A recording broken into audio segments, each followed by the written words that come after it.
Assalamualaikum warahmatullahi wabarakatuh.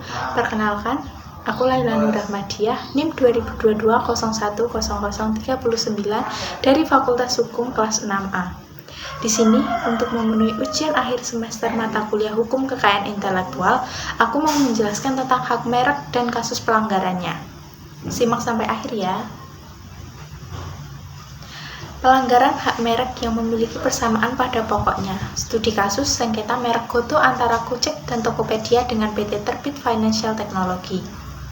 Menurut pasal 1 ayat 1 Undang-Undang Nomor 20 Tahun 2016 tentang merek dan indikasi geografis, merek adalah simbol yang memiliki gambar, logo, nama, kata, huruf, dan angka, susunan warna, berbentuk 2 dimensi atau 3 dimensi, dan kombinasi unsur untuk memberikan pembeda antara barang atau jasa yang diproduksi oleh individu atau badan hukum dengan barang jasa milik pihak lainnya.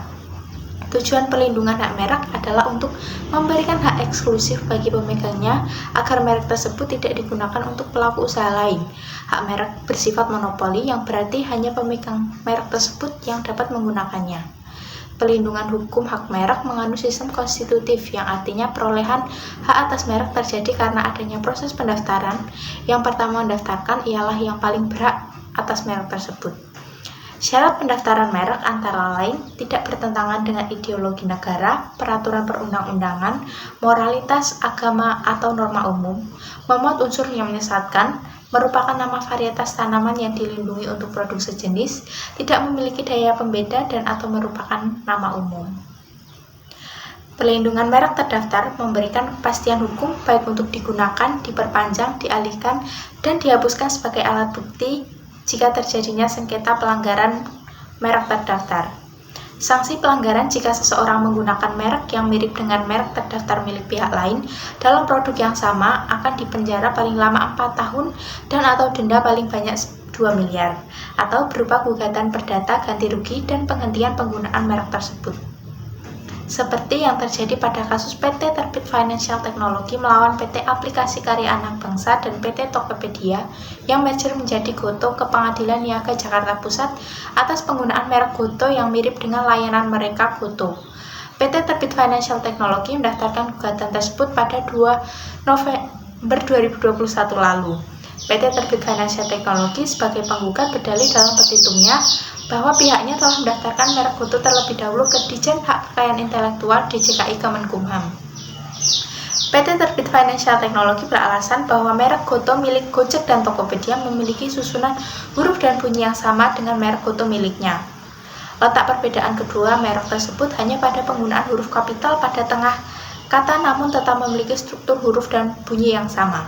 Padahal di penjelasan pasal 21 ayat 1 Undang-Undang Merek telah diterangkan bahwa persamaan juga mencakup kombinasi antara unsur penulisan dan cara pelafalan. Merek yang memiliki persamaan pada pokoknya dengan merek lain seharusnya tidak bisa didaftarkan haknya. Oleh karena itu, Gojek dan Tokopedia telah melanggar hak merek Gotoh sebagaimana yang telah didaftarkan terlebih dahulu oleh PT Terbit Financial Technology. Pasal 21 ayat 1 Undang-Undang Nomor 20 Tahun 2016 mengatur bahwa suatu merek dapat ditolak apabila merek tersebut pada pokoknya atau keseluruhannya memiliki persamaan dengan merek pihak lain yang pertama kali didaftarkan atau dimohonkan. Persamaan pada pokoknya merupakan suatu kesamaan yang disebabkan oleh adanya unsur dominan antara satu merek dengan merek lainnya sehingga menimbulkan kesan kesamaan, baik mengenai bentuk, cara penempatan, cara penulisan maupun kombinasinya. PT Terbit Financial Technology merupakan perusahaan e-commerce yang berinovasi di bidang financial dan teknologi. Kata Gotoh pada perusahaan ini singkatan dari Go Offline to Offline, yang merupakan salah satu sistem eco yang dimiliki mereka. Merek Gotoh telah terdaftar di DJKI pada 25 Mei 2021. Gojek dan Tokopedia merupakan perusahaan di bidang retailing dan e-commerce di Indonesia. Merger antara PT Karya Anak Bangsa dan Tokopedia ini menghasilkan valuasi sebesar 450 triliun. Kedua perusahaan tersebut sepakat untuk mengganti mereknya menjadi Gotoh yang memiliki filosofi gotong royong. Merek Gotoh miliknya resmi terdaftar di DJKI pada tanggal 27 Desember 2021. Merek Gotoh ini kemudian digugat karena memiliki persamaan pada pokoknya dengan milik PT Terbit Financial Technology. Gugatan yang dilayangkan sebesar 2 triliun yang mana terdiri dari kerugian material sebesar 1,8 triliun dan kerugian imaterial sebesar 250 miliar. Merek Goto milik PT Gojek Tokopedia dapat terdaftar pada susunan huruf dari mereka tidak ada daya pembeda dan memiliki persamaan dengan merek Goto milik PT Terbit Financial Technology.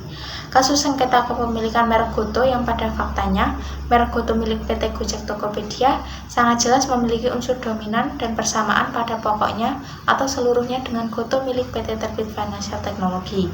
Bahwa pada faktanya merek Goto milik PT Terbit Financial Technology ini terdaftar lebih dulu dan tercatat secara resmi di pangkalan data DJKI Kemenkumham.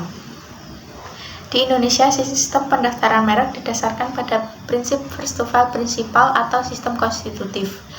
Kasus sengketa hak kepemilikan atas merek Goto ini berada dalam teritorial wilayah negara Indonesia dan oleh karena itu setiap kepemilikan merek didasarkan pada prinsip first to file. Maka pemilik hak atas merek yang sah adalah PT Terbit Financial Technology. Hal tersebut dapat dibuktikan dengan berdasarkan informasi yang berasal dari laman resmi pangkalan data DJKI Kemenkumham. Dengan demikian, berdasarkan tanggal pendaftaran yang tertera dan disesuaikan dengan asas yang mendasari sistem pendaftaran merek yang berlaku, maka yang berhak atas kepemilikan merek tersebut adalah PT Terbit Financial Technology. Itulah tadi paparan kasus pada pelanggaran hak merek. Kesimpulannya, peran DJKI dalam menerima pendaftaran merek harus sangat memperhatikan asas first to file, sehingga tidak akan terjadi kesamaan merek pada kelas yang sama. Misalnya, sebelum terjadinya kasus ini, jika DJKI menegakkan prinsip first to file, merek Goto milik PT Gojek Tokopedia tidak akan ada. Akan tetapi, dalam kasus ini terdapat dua merek yang sama dan kelas yang sama, maka akan memberikan dampak kerugian bagi pemilik merek yang sah, yaitu PT Terbit Financial Technology. Sekian penjelasan kasus tentang hak merek dari saya, Laila Nur Ahmadiyah. Terima kasih. Wassalamualaikum warahmatullahi wabarakatuh.